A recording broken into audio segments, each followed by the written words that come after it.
Welcome back to part 2 of Volkswagen is more than the Beetle, more than ever.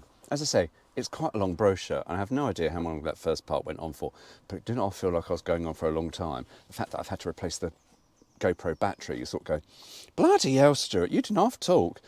I know, right? Anyway, the Volkswagen is box seats for the gang.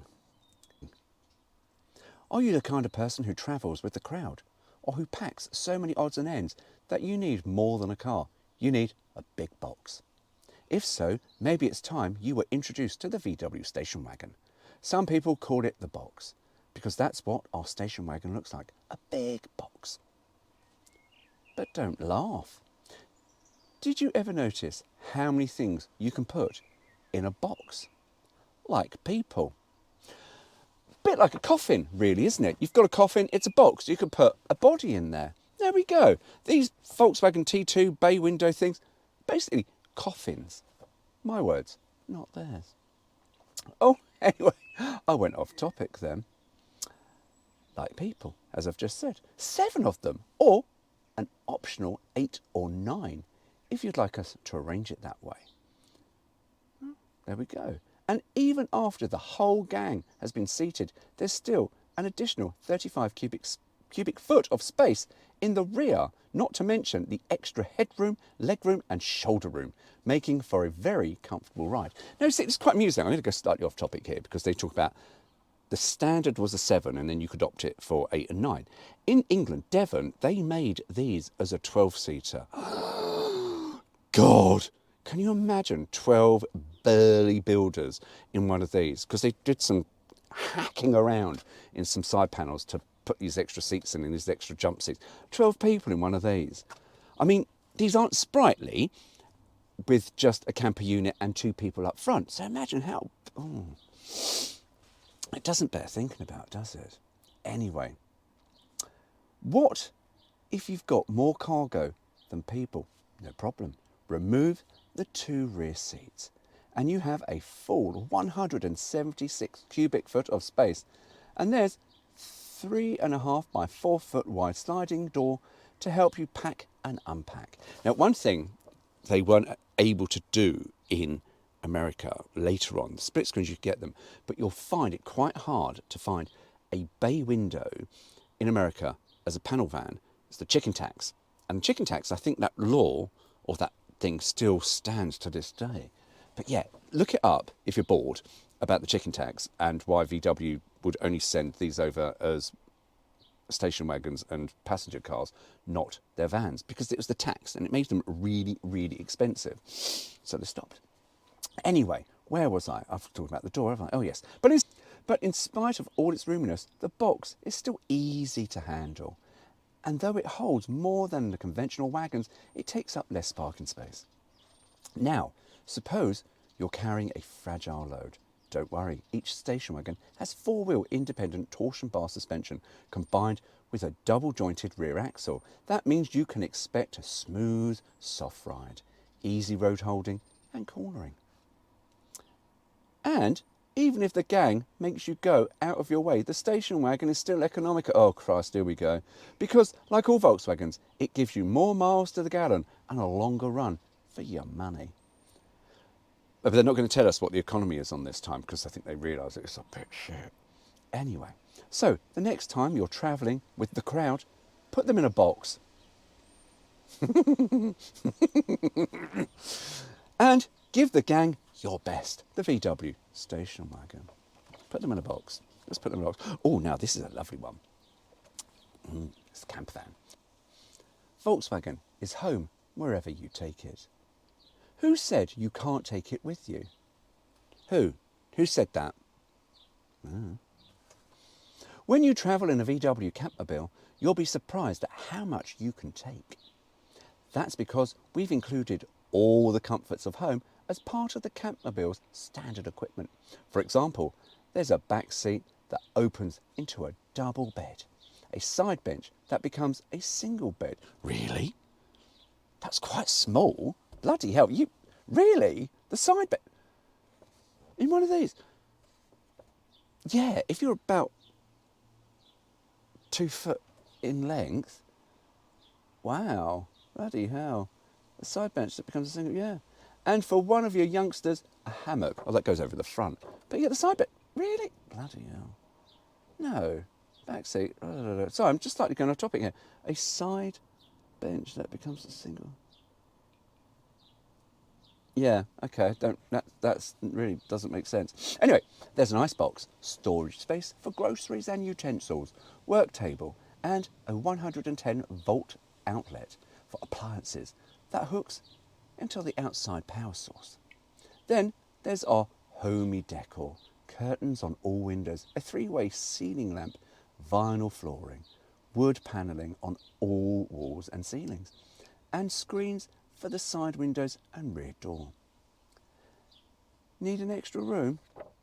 There's the optional pop-up top tent, complete with extra cot that can be added to the campermobile, giving you extra living room or a bedroom. By now, you're probably thinking that the campermobile has everything but the kitchen sink, right? Wrong. It has that too, complete with running water. And by the way, when you're not camping, our campermobile turns into an economical VW station wagon, including all the advantages you'll find on the regular one. So what else could you ask for? The VW campermobile. It takes the rough out of roughing it. The VW campermobile. Actually, it's quite true, because, yeah, I must say, since getting this thing, I've not camped in a tent, because I don't want to. Because I like to have a window that you can see out of, where you can touch the sides and go, yeah, water's not coming in. Anyway, now we're going to get a little bit more racy than a square, no, not a squareback, than a fastback, and also humdrum and humble. Okay. I know, are you still with me? I know, to be honest with you, I think even I'd give up, because this is a bloody long one, isn't it? I mean, it's only these strips here. I'll show you, that there. But my God, there's a lot of words in it. Anyway, we're talking racy. Racy, but the advert, do you remember that advert when they had this Karmann Ghia going along the beach, hitting a big sheet of paper, but didn't have the power to go through it? But do you know what? Karmann Ghias, they did look lovely. Although, they only got the Type 1. We in Europe, we got the Type 3 Razor Edge. They never got the one that was designed, literally looked like a Corvair. No, they didn't send it over to America. Really bizarre. Really don't know why they did that, why they didn't send it over to America, but no. Anyway, Volkswagen is an Italian-designed sports car with a bug in it. Oh, been a bit naughty there, aren't they? Take away this beautiful Italian-designed body, and what have you got? A Volkswagen. Oh, a Volkswagen Karmann Ghia, that is. The Italian-designed sports car with a bug in it. How is the Karmann Ghia like an Italian sports car? Well, for one thing, they're going to tell us, you see. For one thing, it looks like one, with sleek, racy lines. And it was designed by the Ghia Studios of Turin, Italy. The Karmann Ghia is built like a sports car, with hand-welded, hand-filled and hand-sanded seams, all done by the Karmann Coachworks of Osnabrück. Now, do you know what? The front of these really is very, very complicated, how they've put the nose cone and sanded down the welds and stuff. Because it's not just literally like one pressing as you think. When you have seen these things in brochures and on the internet, blah, blah, blah, how they make them, you go, wow, they really were lovingly crafted. And I've looked over a couple of Karmann Ghias and they're like, oh, they are nice. Anyway, and it has more than its fair share of sports car-like features, like adjustable bucket seats with padded headrests, a 4-speed stick shift, or if you prefer, the optional automatic stick shift thing. That's sort of a semi-automatic, really. Torsion bar suspension on all 4 wheels and self-adjusting front disc brakes. And the engine, well, that's where the bug comes in. It's a Volkswagen engine, which means it'll give you things other sports cars won't, like gasoline mileage, about 27 miles to the gallon. Now you see, here they're talking about the economy, but with the box, with the Type 2, the bay window, we're not going to talk about the economy because it's pretty shit. Anyway, and service, the Karmann Ghia is full of VW parts and can be serviced quickly and inexpensively. The price, you can almost get 2 Karmann Ghias for the price of one racy Italian sports car. Yeah, it doesn't really make it that good value then, does it really? You sort of go, his and hers, Karmann Ghias, or we're just going to buy, I don't know, I'm really clutching at the straws here, a Lamborghini Urraco. You go, oh, what would I have? It's a Lamborghini, of course. Anyway, another nice thing about the Karmann Ghia is that you can cruise at its top speed indefinitely, and though you may never enter it into the Grand Prix, you'd never look at it. The Karmann Ghia. Oh, there we go. Anyway, now we're going to get really humdrum, because we're going to talk the Beetle, the thing that made Volkswagen what it is today. So I'm just kicking some shoes around, but thanks, can't get my feet down. The Volkswagen is raising the roof whenever you feel like it. Some people never seem to be able to get enough fresh air and sunshine. In fact, the mere thought of being cooped up makes them want to raise the roof. It's for people like that VW created the sunroof sedans and convertibles. Take the sunroof sedan, for example. It converts from a hardtop sedan to 390 square inches of open roof.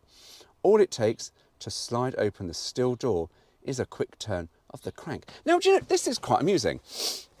They're talking about a still sliding roof. Now, VW, you could look at Herbie. Herbie had that big, massive fabric top, which was pretty much an optional extra you could get. But then VW went, no, we're going to stop that.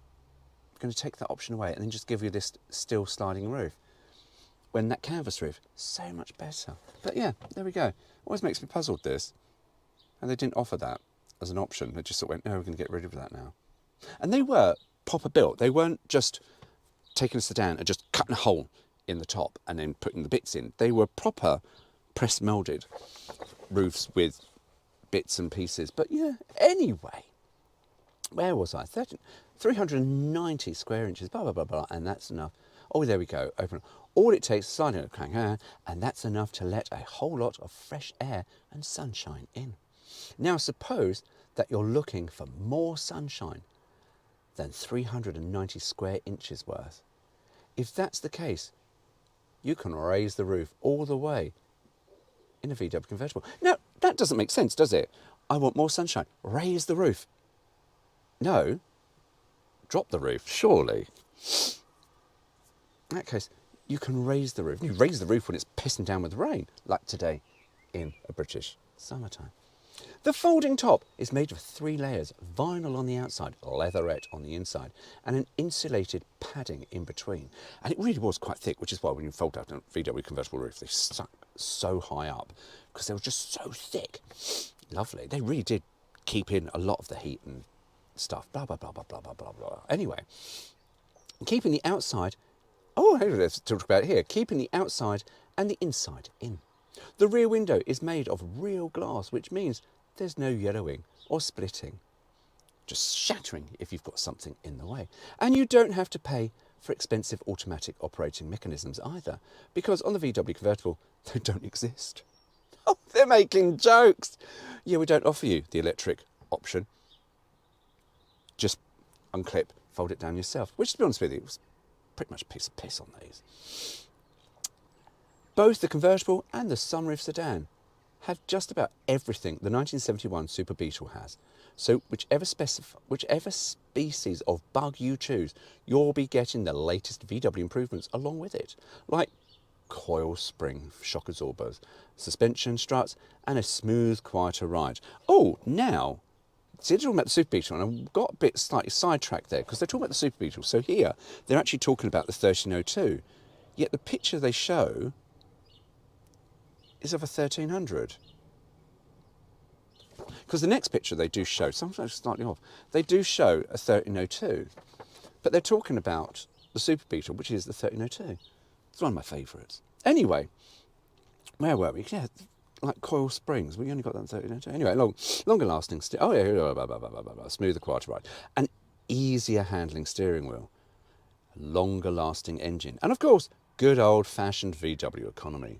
So if there are times when you feel like raising the roof, Volkswagen will let you raise it 2 ways. The sunroof sedan and the convertible. Either way, you'll have an open shut case for fresh air and sunshine. the Sunshine sedan and convertible. See, raising the roof again. No, it's not raising the roof, it's dropping the roof. Or reaching for the skies. Honestly, that's not very good. Anyway, we're talking about my favourite Beetle now. 1302. Oh, I'm getting comfy because I'm getting excited. And you'll be happy to know we're almost there, because the next bits I'm not going to talk about. Volkswagen is improving on everything but its looks. And that's a lie, see, because this was the Super Beetle 1302, so they have actually changed its look. People didn't like these Beetles. The 1302, the 1303, people didn't like the big bulbous look. I always liked them. I just thought there was something absolutely lovely. They didn't have, should we say, the cuteness of a 1300 or a standard Beetle, but they still had a purpose, and I was like, I like them. Anyway, remember the Beetle? Oh yeah, are you still here? Yeah, you remember the Beetle? We're talking about it now. It looked like the same year after year after year after... And some people even went as far to call it ugly. Bastards. Well, surprise! This year the Beetle is different. We've made a lot of improvements on it, but in spite of everything we did, it still doesn't look any more beautiful. Yeah, actually I tend to disagree with VW, because I actually think these ones were much nicer. I do, I don't know, it's not about the 1302 I absolutely love. But then, looks never were important to Volkswagen. What is important is a different story, an inside story. That's where some important improvements have taken place, inside. For one thing, the 1971 Super Beetle has coil spring shock absorbers struts, giving it a smoother ride. Its turning circle has been reduced to 31.5 foot. It's easier handling, quieter and more stable. Now, yeah, there's reasons why it's more stable, because they now, I think in America, they gave it the training arm rear suspension. But that went, did that go by the way? Yeah, because then VW got really murky. Yeah, all over the place. And it's just because they had the training arms on the back, but they had drums. As much as they talk about the disc, they had drum setups most of the... Yeah, really, really bizarre. Anyway, then there's a longer lasting engine. We built it out of stronger materials, improved the cooling and fuel distribution, added extra horsepower so it wouldn't have to work as hard. But we kept the gas mileage and economy the same. Oh, lovely, thanks very much. We also added a smoother handling steering wheel with a double jointed column for extra safety. And it had a different steering box as well.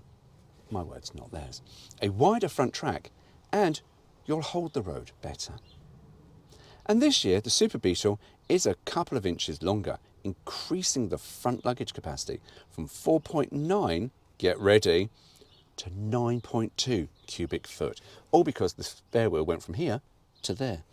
And you sort of think, well, if that's the case, why didn't they sort of slightly modify the standard Beetle to, you know, for that? So, I mean, it would have admittedly given the front a longer nose, but you sort of think, really, VW, could you not? Apparently not. Anyway,